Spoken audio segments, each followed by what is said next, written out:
What's up, guys? Triple C here. So I told you guys I was gonna make a video, or I asked you guys if you wanted me to make a video about the current YouTube crisis with the advertiser boycott, and I got so many likes on that comment that this video is definitely overdue now.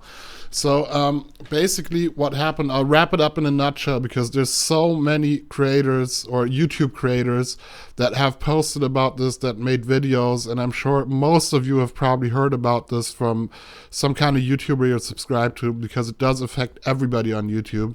There's a big crisis right now where all the main advertisers, all the big companies are pulling off their ads off of YouTube, and people are not making any more money from their videos, basically. And this just affects everybody. There's nobody that's not been hit by this. So I want to show you guys a small screenshot of how my revenue went down when this started to happen. So as you can see on this curve, this is actually my actual ad revenue that I make on YouTube. According to the terms of service, I'm not allowed to show what it is exactly. Let me just tell you, it is not much. Like what I make, it's not even worth the mention. I can just gas up the car once a month, basically. Because a lot of people think that YouTubers make so much money. The people that are really making money, that they can live from this, they're in the millions of subscribers and they get hundreds of thousands of views per video. Like somebody like me that gets like 1,000 or 2,000 views per video, it's not even worth the mention what I really make, you know? So, but here you can just see the percentual drop, like what I made before. This is from the beginning of 2017 up to April right now. Down there you can also see the date. And you see that sharp drop when this crisis started happening. And, you know, for me, it's not even as bad. Like other people compared to me are doing much worse. There's people on YouTube that literally have a flat line right now, that they're not making any ad revenue anymore. People that made $100, $200, $300 a day that now make 5 cents a day, basically, who are literally having their livelihoods destroyed by this.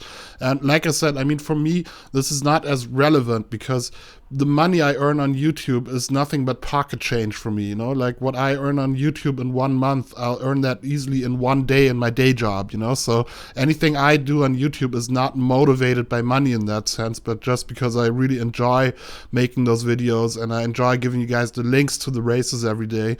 And it's not because I'm making a lot of money off of this, you know? That's just simply not the case. It's also something that a lot of people often criticize, that when I put 5 or 6 ads in my video, the only reason for that is because if I don't do it, YouTube will not promote the video. If I just put 1 ad in the video, I'll get 500 or 600 views, you know? So if I put 5 or 6 ads in the video, I get 1,000 or 2,000 views. And for me, that extra money I make, it's not worth the mention, you know? We're talking about cents here, really literally, you know? So I don't care if it's 1 or 5 ads in the video. I just have to do it, unfortunately, because of the YouTube algorithm, because YouTube is laid out to make money. You know, it's a big corporation. Every big corporation makes money. So from a logical and business-wise perspective, that makes sense. You know, they promote those videos, which generate them more money also, because YouTube creators and YouTube share the ad revenue, you know? So yeah. Anyways, to get back on topic, so what happened, what triggered all of this? The Wall Street Journal released a news story, an article in their paper that displayed basically ads of big international, big multinational corporations appearing next to so-called extremist videos. And as a result of that, all the advertisers overnight pulled their ads from YouTube because they said, oh my God, we don't want to have our ads appearing next to extremist videos or hate messages and whatsoever. Now, to clarify this is not really the whole truth. It isn't at all, because for one, it's a very rare occurrence that something like that might happen, that like an ad, that a Pepsi ad would appear next to an ISIS video. It can happen because there's so much content being uploaded to YouTube, and there's no way a person can literally check all that and determine what ads go where. So this is all automated, you know? And the advertisers, like the big companies, they have a lot of filters that they can select where they want their ads to appear. I mean, this is called targeted advertisement. Like, for example, if you you run an advertisement in TV, it's just for everybody, basically. You know, you just put it out there. But people who advertise on a platform like YouTube, this is called targeted advertisement, and they have so many filters that they can select where they want their ads to appear. So basically how the story was conveyed is, and people don't fact check, you know, I think probably 99.9% of the people that read that article just took it for what it was, you know. It's just not the truth that these ads just keep appearing next to extremist videos. It could happen in a rare occasion where something slips through the algorithm. It can also happen if advertisers are lazy and don't set up their filters right and don't target specifically enough. It could happen if somebody has a misleading video title, so the YouTube algorithm doesn't identify it as an extremist video, for example, you know, even though, I mean, YouTube even listens to the audio in the videos to determine what the video is, you know. So first off, that's very rare occasions, you know.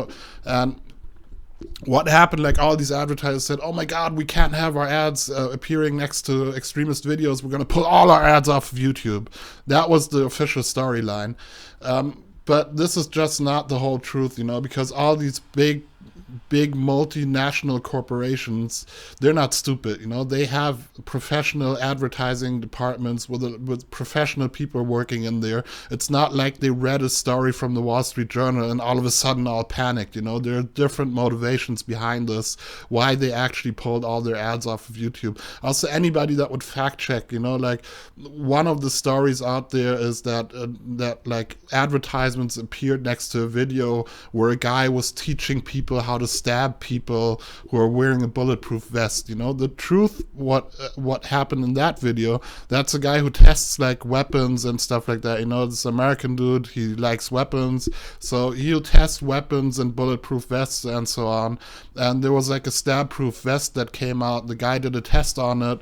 He tried to stab it with a knife and the knife went through. So basically his test said, yeah, the vest failed the test. It's not delivering what it promises. Look, I can stab through it with a knife. Like how it was portrayed by the Wall Street Journal was ads appear next to video where a guy is teaching people how to stab other people with a knife. So that's it. Shit hit the fan. That article was put up on the Wall Street Journal. Everybody pulled their ads overnight.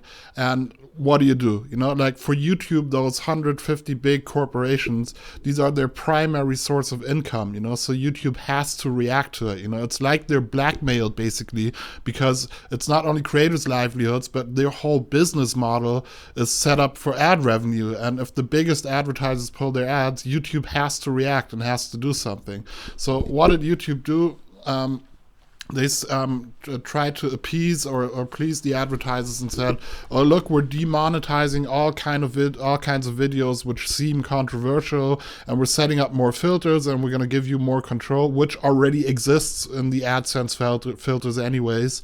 And what happened as a result of this, that so many people with great content all had their content demonetized, and so many people that put out great content daily are now not making any ads anymore. There is a blacklist from YouTube. They're not admitting it publicly, but there is, it's been proven there's a blacklist, like certain channels. And this, I mean, this is not very relevant to gaming channels, for example, but for example, for news channels or people who put out videos about current affairs, current events, about political channels, atheist religious channels, whatever, you know, stuff like that. Anything that could be deemed controversial. Like, I mean, these channels are suffering big time, not only because the advertisers pulled their ads off of YouTube. That affects everybody. That revenue is just not there at the moment, and it will gradually come back, not in the same amount, but it will come back.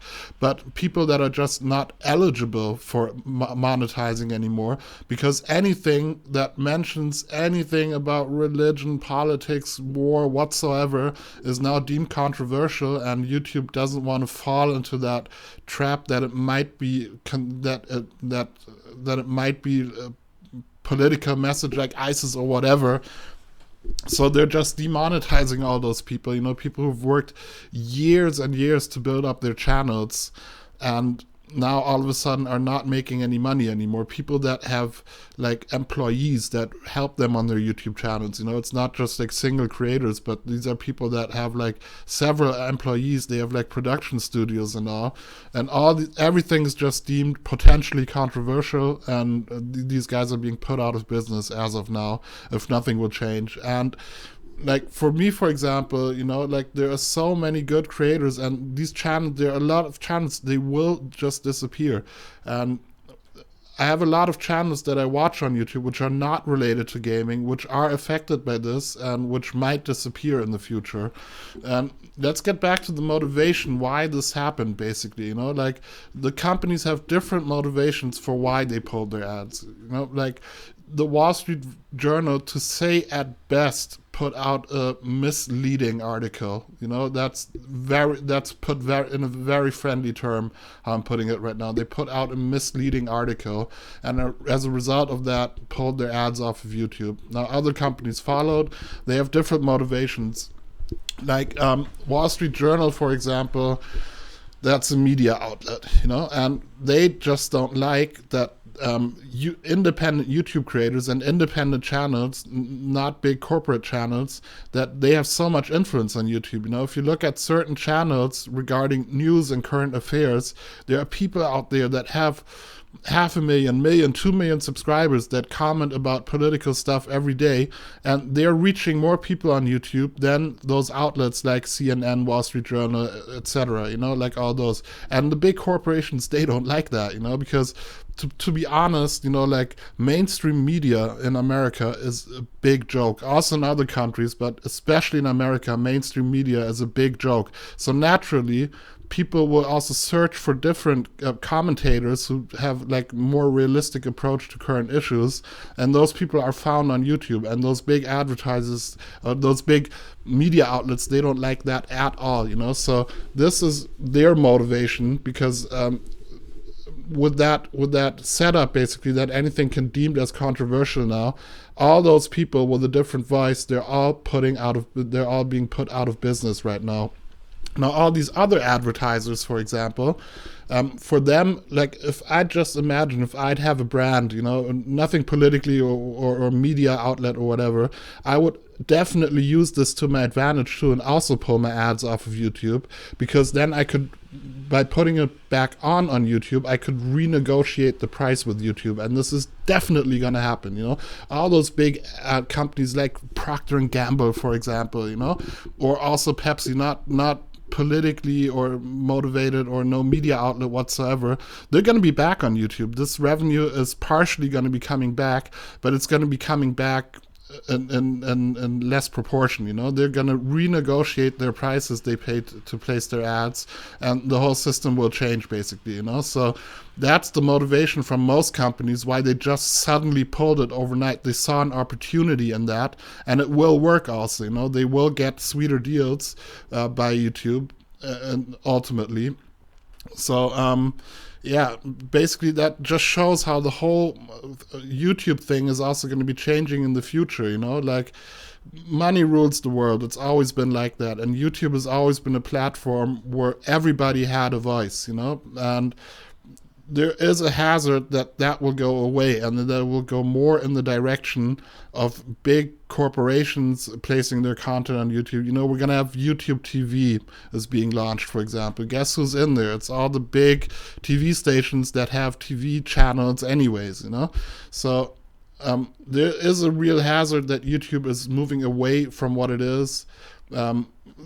Stuff like prank channels being demotivated, everything, like YouTube was so great always. Everybody had a voice. You could look for anything on YouTube. But I really hope that it's not anytime soon going in the direction where big business and big corporations will completely take this over, and anybody else will not have any motivation to put out content. Like me, for example, I do it for fun because it's a passion. Like I'm not motivated by money doing this, but a lot of people are, and rightfully so, because a lot of people put out so much content. They've dedicated their lives to this. They don't have any day jobs anymore. It's what they do, so they should be able to earn their fair share and earn a living off of it if the content is great. But if if it's just not possible for them anymore because they're on a blacklist, and basically the viewers are there, the demand for it is there, but the big corporations are manipulating it in a way that these people don't have a chance anymore. That's a very, very dangerous direction we're going into, you know, like, you've seen this with a lot of sites also, you know, MySpace back then was taken over by a big corporation. They ultimately failed, you know, but also look at Facebook, for example, what it used to be and what it is now, you know, like people in their feeds only have stuff from big corporations now, you know, and they're still trying to maintain that balance, but that trend, you'll have that on all kinds of platforms that will always move in that direction, like, money rules the world, and whoever's got the most money will have the most influence ultimately, you know. So what you can do to support your favorite YouTubers, and I'm personally also doing that. This has spawned a big wave of people setting up crowdfunding accounts. You know, a lot of people are linking to their Patreons, which I also did one now. So you can basically contribute to your favorite creators, just pay them $1 a month, and I'm doing that with certain people, not related to gaming on YouTube, because I think those people should have a voice and they should be able to keep doing what they're doing, because it's just so valuable for us to have all these voices out there. So if you want to support your favorite YouTubers, basically everybody's got a Patreon account now. You can just click on their links or look it up on Patreon themselves. I got a link to my Patreon down there. From there you'll find all your other favorite YouTube creators, and just support them with $1 a month or whatever, you know, so these people just can continue doing what they do and giving you guys the content that you guys enjoy on a daily, weekly basis, whatever, and not having them, like, not being dependent on only that YouTube ad revenue, because that would change within one day. It will just, one day it's like this, the other day it's like, okay, you're gone, you're out, you know, fuck you. So yeah, I gotta wrap it up here now. It's over 15 minutes already. I was just rambling away. Just a one take. I didn't take any notes for this. This is just my quick take on the whole matter, what's happening.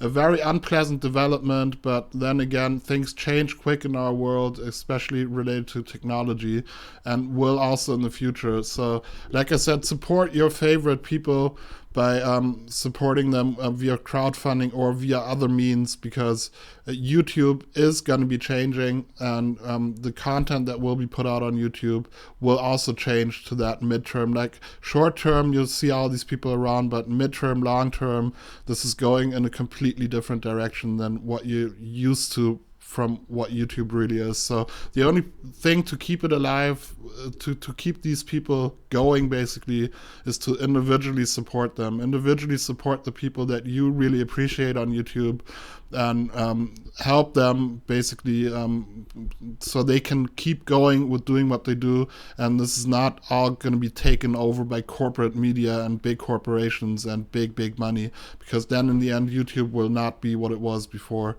So yeah, hope you guys enjoyed the video and my take on the whole situation. Check you guys in the next video. I'm out. Peace.